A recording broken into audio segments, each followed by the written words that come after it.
today I just met this Taiwanese guy and he showed me how to eat like a Taiwanese. Little does he know that I just started learning how to use chopsticks. You like literally stick your face to the bowl? That seems so rude. All right. No, I can't do that. Yes, you can. I can't stick my face to the bowl. All right.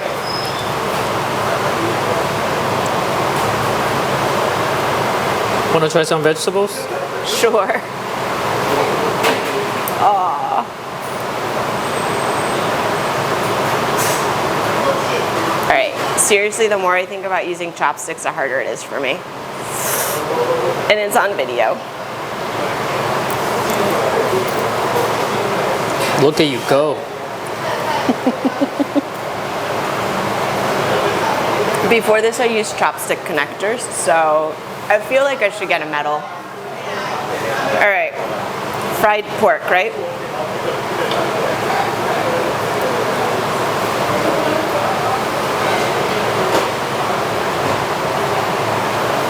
That's really good. You like it? Yes.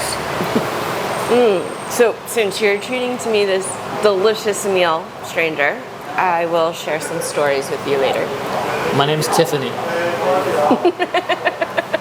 Like us on Facebook if you haven't, and don't forget to subscribe for more new videos.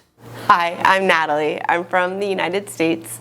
I lived in Texas for the last 17 years, but I grew up in New Jersey, close to New York City. Prior to starting this journey, I was an HR manager, background in education actually. I've been traveling for about 7 months now, going on 7 months, and I came to Taiwan mainly because my brother lived here for a short bit about a decade ago. So he would have done something in the computer science realm. He had his PhD from MIT in computer science and electrical engineering. So when he was here, I know he worked 3 weeks in Taiwan, and then he would take 3 weeks and go back to Boston, be with his family and work from the US, and then 3 weeks back to Taiwan, and then 3 weeks back. So I know he has that background, but it's quite honestly above my ability to understand. But he was really smart, and I'm quite proud of what he became. And I learned recently that he actually worked on a team in MIT that created the baseline code for any time you say like, hey Google, or hey Siri, or hey Alexa. That voice recognition code comes from my brother and his team. So it's kind of like a really cool legacy that he has.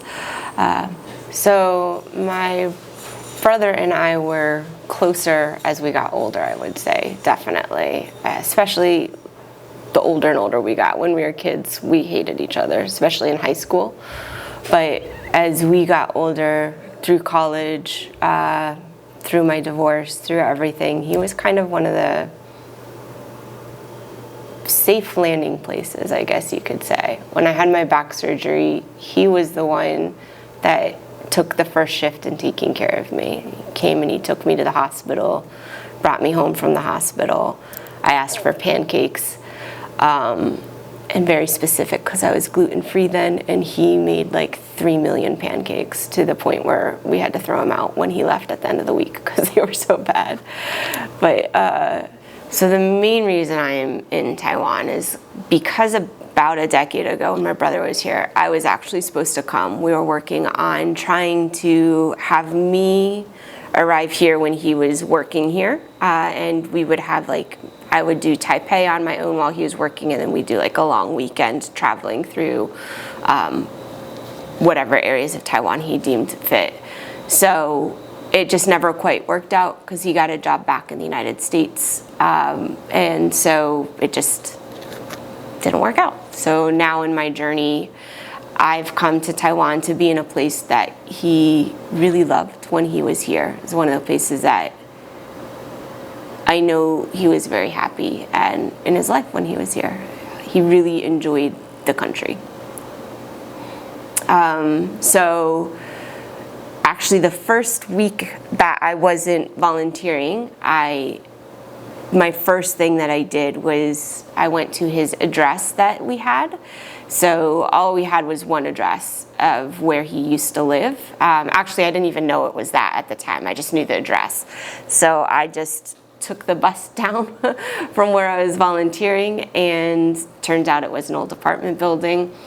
And one of the things he was so excited about one of the times we talked together on the phone when he was here was that he had finally been able to order his coffee without making a mistake in Mandarin. So he was so pleased with himself that he could actually go to the coffee shop and place his order and get his coffee just how he liked it. So I know it's not the best, but it was Starbucks. I'm pretty sure it was a Starbucks, and right near his apartment there were 2 different Starbucks. There are also about 4 different coffee shops, like really right along the road, but I just chose the one across the street because I'm pretty sure he would have gone to that one, and I just sat down and had a coffee with my brother, and yeah, it was my moment to be with him in a place where I knew he was happy. What do you mean was? So he passed away last year. So me coming here was a way of being with him. Like, I know he's always there. Well, depends on what you believe, but I like to believe he's always there. He's always over my left shoulder. It's stupid, but so Mitch is right there right now. But anyways, yeah, to have coffee with him in a place, I know he would have enjoyed it. I know he was there. I know he would have enjoyed having that moment where his sister, that we used to hate each other, but you know, grew to be really close. His sister would have come all the way across the world to have that with him. So it was special for me, and I think for him too. So yeah, I know, or I think that there's probably a bigger hope that I maybe came here for something more grand. But really, the flight to come to Taiwan is so I could sit at that coffee shop across the apartment from my brother and spend that 30 minutes with him in a place that he really loved. And a happy side effect of being able to be here is being able to see why he loved Taiwan so much, why it was one of the places I know he was really happy in. And Taiwan's actually been one of the countries I've been able to be a bit slower in my travels with, which has been nice. And I've really enjoyed just being able to take my time, go through the coffee shops. I'm addicted to anything Taiwan tea, boba tea, iced tea, fruit tea, all the tea. I really loved seeing the National Palace. I think I spent 4 hours there. No, I know I spent 4 hours there. I would have spent longer, but it was closing. Also, what I really love about Taiwan is the mix of old and new. Old traditions and new technology, old houses, new buildings. It's this really cool, almost juxtaposition, mix of the two. So it's cool. So I have traveled pretty much all my life. My dad lived in Europe when I was a kid. I student taught in New Zealand 20 years ago. And this was something that I actually wanted to do then. And I'm at that point where I don't want to have my life end and have not done it, not taken the chance. So truly became like a goal 10 years ago during my divorce. So none of my friends or family are shocked that I'm doing this. And then last year was just a rough year with my brother's passing and a few other things. And the last passing was my friend Frank, and he was my biggest cheerleader in this. We used to meet about once a month. We used to work together, but we used to be about once a month when I stopped working with him. And we would talk about how I'm going to do this journey, how I'm going to travel the world. So when he passed, it was the start of me really thinking I'm going to do this. My brother had died, my dog had died, Frank had died, and I had nothing holding me back. And I had this map up on my wall with little post-it flags of everywhere I wanted to go. And I realized, you know what, you've already had your back surgery once. You've been through this life, picked yourself up multiple times, and there's only one chance you get. There's only one time you're as young as you are now. And it's something that I have been thinking of and dreaming of for 20 years, 10 years, planning it for 10 years. And while it hasn't gone exactly to plan, Taiwan being a nice added bonus to that, it's been a journey that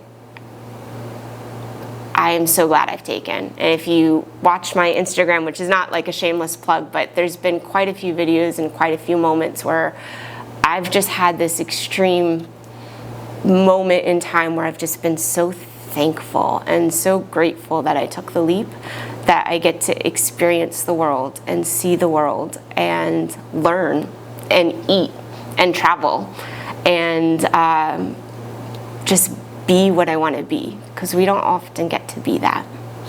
One of my favorite things in Taiwan is the tea, especially after going through like Thailand, Laos, Cambodia, where it's all super, super, super sweet. To get here and to actually be able to have tea that's not sweet and is just refreshing is like, I literally get one a day. It's especially with the fresh fruit in it, like orange juice or grapefruit.